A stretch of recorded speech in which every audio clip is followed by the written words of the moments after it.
Hi friends, good morning માં ખોડિયાર એજ્યુકેશનમાં આપનું સ્વાગત છે. આજે આપણે જોવાનું છે એમકોમ સેમિસ્ટર 1, 2, 3 અને 4 એટલે કે સેમ 1 થી સેમ 4 સુધીના જે એક્ઝામના ટાઈમ ટેબલ તમારા આવી ગયા છે કે જે લોકો રેગ્યુલરમાં છે અને એટી કેટીમાં છે, તો એ લોકોને નવેમ્બર સુધીમાં બધું ક્લિયર કરવાનું રહેશે. બરાબર છે. જેની એટી કેટી હોય કે જે રેગ્યુલરમાં હોય સેમ 1 અને 3 માં હમણાં, તો એના મેં અહીંયા એક જ વિડીયોની અંદર 4 ટાઈમ ટેબલ લખેલા છે. એટલે તમે આખો વિડીયો જોજો, કઈ તારીખે કઈ પરીક્ષા છે એકદમ ધ્યાનથી જોજો. એટલે તમને કઈ મિસઅન્ડરસ્ટેન્ડિંગ નહીં થાય કે કઈ તારીખે શું છે, ટાઈમ શું છે, બધું ભેગું નહીં થઈ જાય. તો અહીંયા છે ને, જો એમકોમ સેમ 1 10:30 થી 12:30 નો ટાઈમ છે સવારે, અને એમકોમ સેમ 1 ની એક્ઝામ નવેમ્બરમાં આવવાની છે. તો પહેલા આપણે સેમ 1 નું આખું ટાઈમ ટેબલ જોઈ લઈએ. એટલે જેની એટી કેટી આવે છે એના માટે પણ આ ટાઈમ ટેબલ છે. એક્ઝામના ફોર્મ બધા ભરી દેજો. બરાબર, હમણાં સ્ટાર્ટ થઈ ગયા છે ફોર્મ ભરવાનું. જો 19/11/2024 ઇકોની એક્ઝામ છે. 20/11/2024 મેનેજમેન્ટ થિયરી એટલે કે બીએ ની એક્ઝામ છે. 21/11/2024 એડવર્ટાઇઝિંગ ની છે. એટલે પહેલા 3 વિષય 19, 20 ને 21 તારીખે થિયરી વિષય છે તમારા. ચલો, પછી 22, 23 અને 25 તારીખ છે. 22 FM1, 23 FM2 ને 25/11 FM3 એટલે કે અકાઉન્ટ 1, અકાઉન્ટ 2 ને અકાઉન્ટ 3 આ દાખલા વાળા છે. એટલે જેની એટી કેટી આવેલી હોય તો આ ટાઈમ ટેબલ ફોલો કરજો. બરાબર, લખી કાઢજો એક નોટમાં. હવે આપણે જોઈએ એમકોમ સેમિસ્ટર 2. તો એનું ટાઈમ ટેબલ નો સમય છે 10:30 થી 12:30 તમારી એક્ઝામ નો ટાઈમ છે. અહીંયા એનો ટાઈમ ટેબલ છે. 14:10 ઇકો છે. 15:10 એટલે કે ઓક્ટોબર ની છે.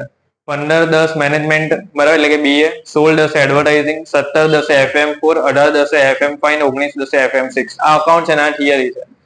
તો સેમ 2 ની એક્ઝામ 14 તારીખે ચાલુ થશે અને 19 તારીખે પડશે 10મા મહિનાની. સેમ 1 ની 11મા મહિનામાં છે. એટલે નવેમ્બર સુધી તમારે એક્ઝામ જ આપવાની છે, એટલું યાદ રાખો. 25/11 સુધી એક્ઝામ છે.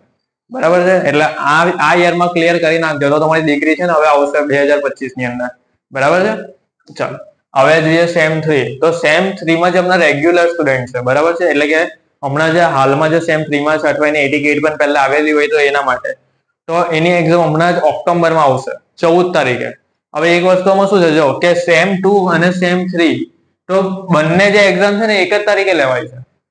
જો અહીંયા પણ 14 થી 19 ને અહીંયા પણ 14 થી 19. જો એટલે આ એક જોવાનું છે કે તમે સવારે છે ને સેમ 2 ની અપાવતા હશો ને તો બપોરે સેમ 3 ની અપાવવી પડશે, જેની એટી કેટી હશે તે સેમ 2 માં. બરાબર છે. એવી રીતે જો હવે અહીંયા 14:10 OM છે, અહીંયા 15:10 FM છે, FM1 થિયરી નું. 16:10 અહીંયા FM છે. 17:10 FM7, 18:10 FM8, 19:10 FM9 આ 3 એકાઉન્ટ છે ને આ પહેલા 3 થિયરી ના છે. બરાબર છે. હવે તમે જોઈ લો કે સવારે 10:30 થી 12:30 તમારે સેમ 2 ની અપાવવી પડે જો કેટી હોય તો, અને પછી બપોરે તમારે પાછું 2:30 વાગે સેમ 3 ની અપાવવી પડશે. બરાબર છે. લેવાનું ધ્યાન રાખજો.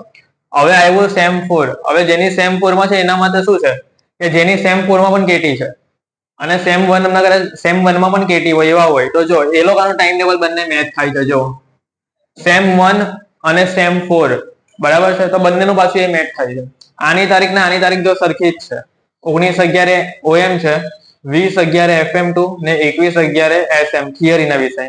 અહીંયા 21/11 FM10, 23/11 FM11 અને 24/11 FM12 આ 3 એકાઉન્ટ છે અને આ પહેલા 3 થિયરી છે અને એનો ટાઈમ છે 2:30 થી 4:30.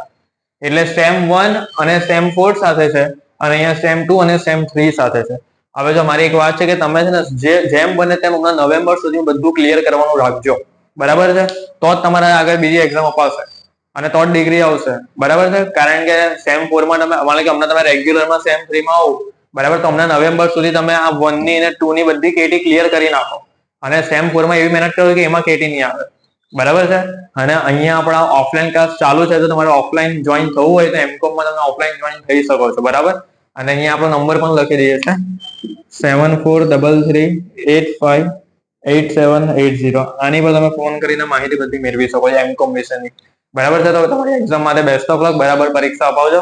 બરાબર. તમારો આભાર.